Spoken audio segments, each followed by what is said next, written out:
What's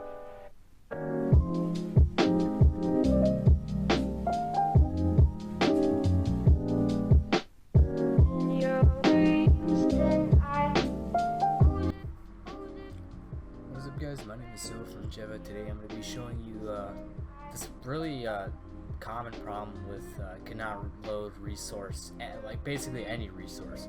So I just tried connecting to the server, but I did this on purpose just to show you guys how to fix this on your own, because I see in the Discord a lot of questions in this, and yeah, so it's really simple. All you have to do is so the resource that was breaking here was help.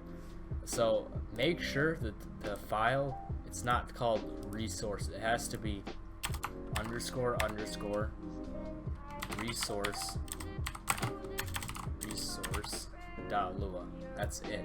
Then if we open this up, I set it up just so it wouldn't work, just so I could show you guys why it doesn't work. You have to make sure in this file, in your resource underscore, there's two underscores, resource.lua.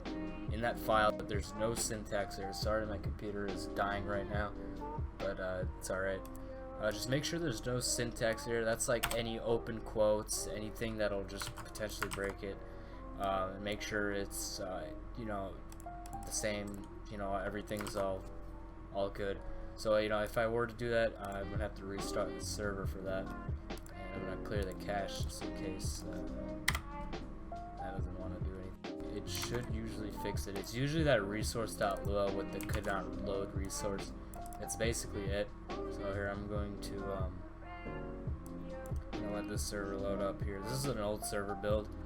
I'm thinking about upgrading it later, but this is just for our tutorial. So I'm gonna connect to it. I think that's from when it was, from before. So my computer just had like an aneurysm.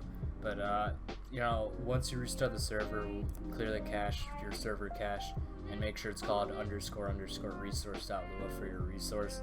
You can click connect and it should work. You should be able to join your server without that error, cannot load resource. So if this is for like a different resource, like let's say like it's guns or something, just make sure the resource.lua is called underscore resource.lua, and the syntax in the resource.lua is not broken, meaning like any open quotes, make sure there's like between these strings, make sure there's a separator with the comma.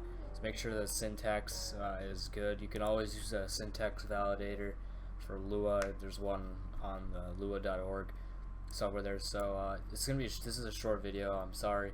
I'll definitely start uploading again more. I was gone for a while, and starting to upload again. And I hope you guys enjoy the video. Make sure to join our Discord, and thank you guys for watching. And yeah, see ya.